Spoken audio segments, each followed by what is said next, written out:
Okay, so the next question is, which of the following statement is correct? A saturated solution will remain saturated at all temperatures. A plant cell swells when it's placed in hypertonic solution. The depression in freezing point is directly proportional to the molality of the solution. Lowering in vapor pressure is a colligative property. यानी इन चारों option में ही हमें जो concept use करना है वो use करना है कॉलिगेटिव प्रॉपर्टी का. तो ध्यान से देखेंगे, ऑप्शन ए जो कह रहा है वो कह रहा है कि saturated solution remains saturated at all temperature. नहीं, जो सॉल्यूशन होता है उसकी सैचुरेशन इस बात पे डिपेंड करती है कि टेम्परेचर क्या है. अगर आप टेम्परेचर बढ़ा दें तो सॉल्युबिलिटी ऑफ सॉल्यूट बढ़ जाती है, यानी कि एक सैचुरेटेड सॉल्यूशन अनसैचुरेटेड सॉल्यूशन में कन्वर्ट हो सकता है. तो सभी टेम्परेचर पे एक सॉल्यूशन जो है सैचुरेटेड रहे ये पॉसिबल नहीं है, यानी कि फर्स्ट ऑप्शन जो है वो है गलत है.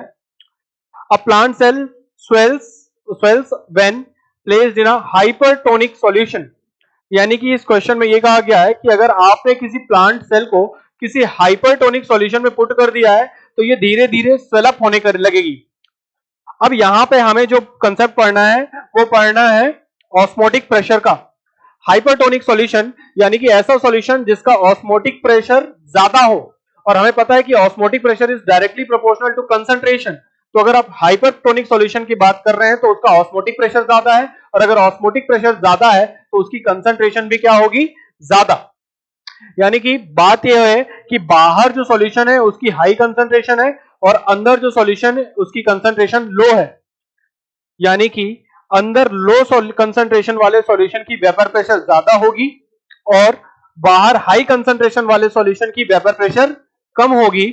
और जो लिक्विड का फ्लो होता है ऑस्मोसिस के प्रोसेस में वो हमेशा हाई वेपर प्रेशर से लो वेपर प्रेशर की तरफ होता है, या फिर हाइपोटोनिक सॉल्यूशन से हाइपरटोनिक सॉल्यूशन की तरफ होता है. यानी कि जो सॉल्वेंट का फ्लो होगा वो प्लांट सेल से सॉल्यूशन की तरफ होगा, और इस केस में ये जो प्लांट सेल है ये स्वेल ना होके श्रिंक करेगी. यानी कि सेकंड ऑप्शन भी है गलत. अगर हम बात करें थर्ड ऑप्शन की तो थर्ड ऑप्शन कह रहा है कि the depression in freezing point is directly proportional to the molality of the solution. और हमें पता है कि जो डिप्रेशन इन फ्रीजिंग पॉइंट होता है डेल्टा टी एफ वो होता है के एफ आई इंटू के एफ इंटू एम. अगर हम आई और के एफ को कांस्टेंट मान लें तो depression in freezing point is directly proportional to molality, और ये ऑप्शन सही है. Lowering in vapour pressure is a colligative property. नहीं, लोवरिंग इन वेपर प्रेशर एक कॉलिगेटिव प्रॉपर्टी नहीं है. Relative lowering in vapour pressure एक कॉलिगेटिव प्रॉपर्टी है. तो again fourth option also is incorrect. So correct option for this question will be option C.